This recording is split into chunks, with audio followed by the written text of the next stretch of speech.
안녕하세요. 건강한의사 황만기 원장입니다. 오늘은 총명탕에 대해서 말씀을 드려볼까 합니다. 이제 수능 얼마 남지 않았는데요. 총명탕에 대해서 문의하시는 경우가 굉장히 많으세요. 그래서 오늘은 과학적으로 그 효과와 안전성이 입증이 된 두뇌 보호 한약 또는 뇌신경세포 보호 한약 으로서의 총명탕에 대해서 말씀을 드려볼까 합니다. 자, 우선 총명탕의 처방 대상이 되는 건망증에 대해서 좀 이렇게 분류해서 말씀을 드려볼까 하는데요. 지금 이제 화면으로도 나오겠지만 정상적인 범주 내에 있는 건망증과 그다음에 병적 건망증이 있습니다. 자, 정상적인 건망증은 여러분들 다 경험을 해보셨을 거예요. 뭔가 이렇게 힌트를 주면 그거 그러면서 이렇게 생각이 나서 이렇게 떠올리지만 인출이 되지만 힌트가 없으면 그게 뭐였지 그러면서 잘 생각 안 나는 그런 경우들을 다 많이 겪어보셨을 거고 적어도 한 35세 이상이신 분들은 내가 머리가 너무 나빠졌나 봐 늘 많이 그런 고민에 휩싸이게 되실 것 같은데요. 대부분은 병적 건망증이 아니고 정상적인 건망증에 해당이 됩니다. 왜 정상적인 건망증이 이런 현상이 드러나느냐 하면 주의 집중력이 떨어져서 그러는 거예요. 주의 집중력이 떨어지기 때문에 해마의 그러니까 좀 불완전하게 이 정보가 입력이 되는 겁니다. 그러니까 완전하게 정보가 입력이 되면 인출도 완전하게 될 텐데 한 반 정도만 이렇게 입력이 되는 거죠. 그러니까 힌트를 주면 기억나는 거. 이거는 정상적인 범주 내에 있는 건망증이다. 이렇게 생각을 하시면 되고 근데 병적 건망증이라고 하는 게 있습니다. 병적 건망증은 뭐냐면 분명히 정보를 들었고 분명히 어떤 얘기를 들었는데 어떤 말씀을 들었는데 그게 해마에 하나도 기억이 저장이 안 되는 경우죠.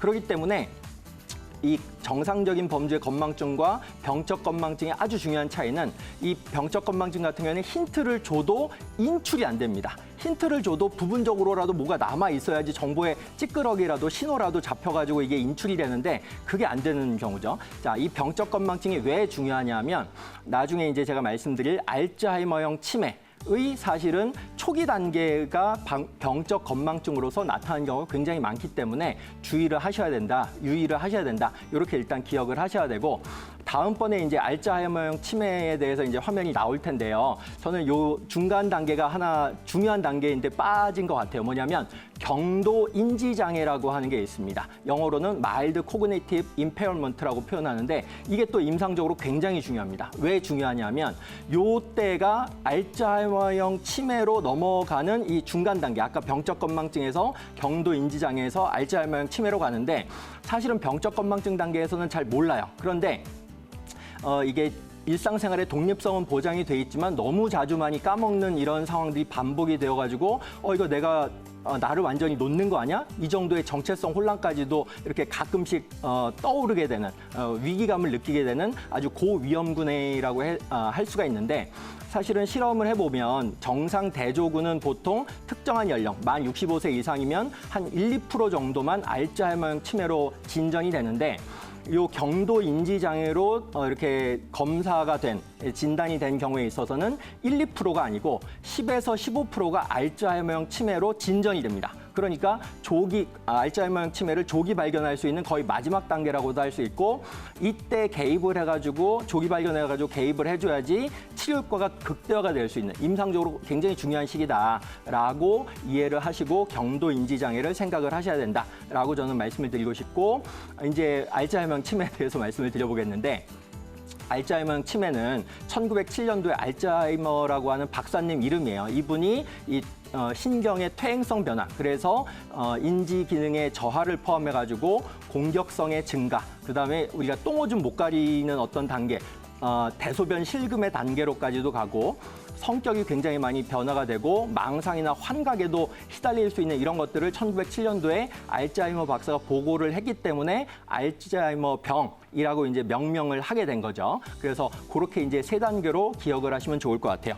자, 그다음에 총명탕에 대해서 오늘의 주제인 총명탕에 대해서 말씀을 드려볼까 하는데 총명탕이라고 하는 거는 1800년도인가요? 1581년도군요. 1581년도에 명나라의 아주 유명한 태의원 의관, 그러니까 요즘 우리말로 하면 어이였죠. 어이였던 공정현이라고 하는 어이가 종행선방이라고 하는 책에 처음으로 이 총명탕을 언급을 했습니다. 백봉령, 원지, 석창포 요 세 개의 한약으로 구성된 아주 단촐한 처방인데 이제 황제한테 이제 진상을 한 거죠. 그래서 건망증이라든지 뭐 병적 건망증을 포함해가지고 건강한 범주 내에 있는 건망증을 포함해서 경도 인지 장애를 포함해서 알츠하이머 치매에 대해서도 과학적으로 굉장히 뚜렷한 유의미한 효과성을 발휘하고 있다라고 하는 게 최근에 이렇게 논문으로 많이 밝혀지고 있다. 이렇게 말씀을 드려볼 수 있을 것 같고요. 지금 이제 화면으로도 나오지만 동의보감에서는 이 총명탕에 대해서 굉장히 허준 선생님이 극찬을 했어요. 그래서 이 총명탕을 오랫동안 먹으면 구복하면은 일일 능 일송천원이라고 해가지고 하루 동안에 1000마디 말을 외울 수가 있다. 그러니까 요즘 말로 하면 영어 단어 1000개를 외울 수가 있다라고 얘기를 할 수가 있는 거죠. 어쨌든 이런 것들이 동의보감에 기록이 되어 있습니다. 자, 다음번에 총명탕의 주재료인 원지에 대해서 말씀을 드려볼까 하는데요.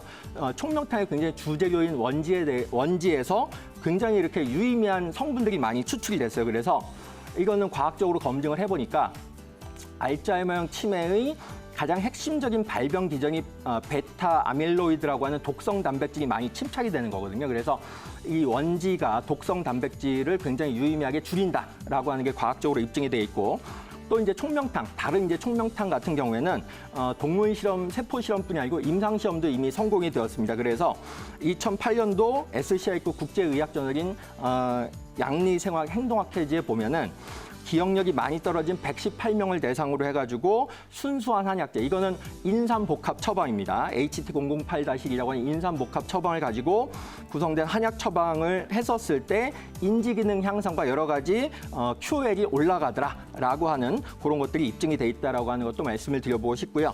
그다음에 두뇌를 보호하는 다양한 한약들 중에서 한국한의학연구원에서 뭐 뉴트리언트라든지 몰리큘스라고 하는 그 잡지에 보중익기탕하고 황인해독탕 같은 약을 통해 가지고 미세 악교세포의 과잉 활성화를 억제하는 그런 것들을 밝힌 그런 논문도 있다라고 하는 말씀을 드리겠고요.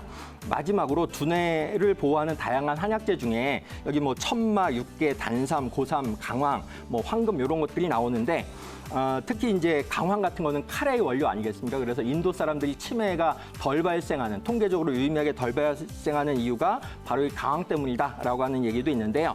이런 것들을 포함해서 총명탕을 포함해서 과학적으로 입증된 뇌보호 한약, 두뇌보호 한약들이 굉장히 많이 나오고 있기 때문에 혹시 건망증 때문에 고민하시는 분들이 있으시다면 가까운 한의원 가셔가지고 이런 두뇌보호 한약, 뇌신경세포 보호 한약을 이렇게 처방을 받으시는 게 어떨까, 이렇게 말씀을 드릴 수 있을 것 같습니다. 이상 건강한 의사 황만기 원장이었습니다. 감사합니다.